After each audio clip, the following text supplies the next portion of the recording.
Hello, my friend. Welcome back. Today, I want to talk about something many English learners feel, but rarely understand.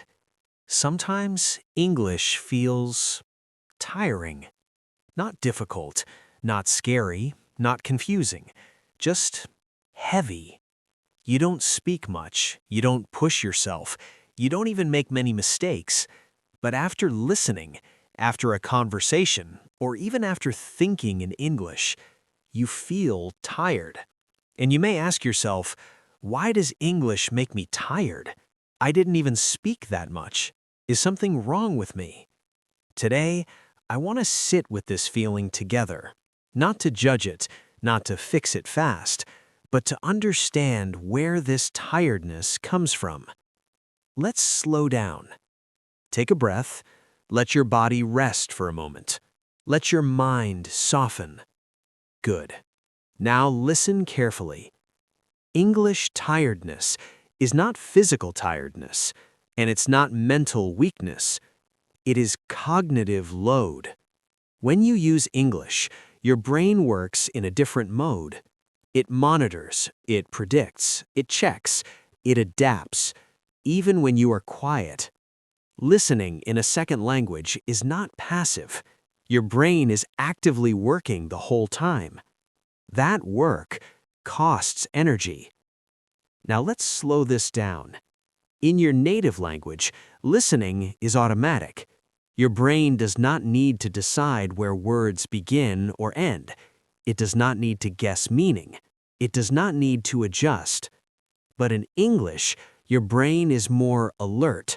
It is watching for meaning, for tone, for structure. That alertness feels like tiredness later. Now let's talk about silence. Even when you don't speak, your brain is preparing to speak. It is thinking, if I need to respond, am I ready? That background readiness uses energy, so tiredness can appear even without speaking. Now let's talk about self-monitoring again. When you use English, you often listen to yourself. You check how you sound, you notice your accent, you compare yourself. This self-listening is exhausting. Native speakers don't do this.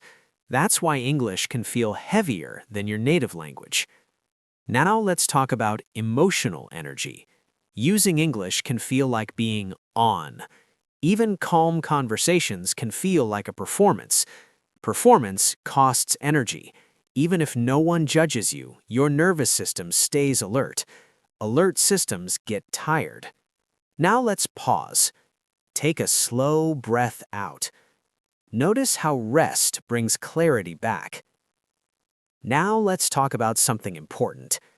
English tiredness does not mean you should stop using English.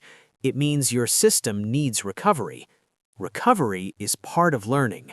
Without recovery, progress feels slow and unpleasant. Now let's talk about recovery. Recovery does not mean stopping English completely. It means changing how you engage. Gentle listening, calm shadowing, low-pressure exposure. These forms feed your brain without draining it.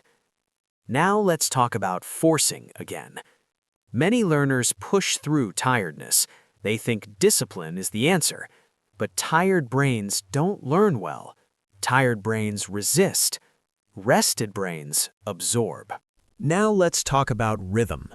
Learning English is not about constant effort. It's about rhythm. Effort, rest, exposure, recovery. When rhythm is balanced, English feels lighter. Now let's talk about permission. Give yourself permission to rest inside English. Listen without responding. Shadow without judging. Think without correcting. This permission restores energy. Now let's talk about progress again. Sometimes tiredness appears right before a breakthrough because your brain is reorganizing. Reorganization is tiring. Growth is not always comfortable. Now let's slow down again. Take a breath. Feel how calm changes your relationship with English. Calm does not slow learning. Calm optimizes learning. Now let's anchor this gently. Say silently, "My English tiredness is information. My brain is working, not failing. I can learn and rest at the same time." Again, I can learn and rest at the same time. Good. Now let's close softly. If English feels tiring sometimes, you are not weak. You are learning deeply. Respect your energy. Balance effort with calm. Let English be present without pressure. Your fluency grows best when your system feels supported. Thank you for being here today. Tomorrow, we can explore how to use English without draining energy, or how to stay relaxed during long listening. I'll see you again inside the Shadowing English Room.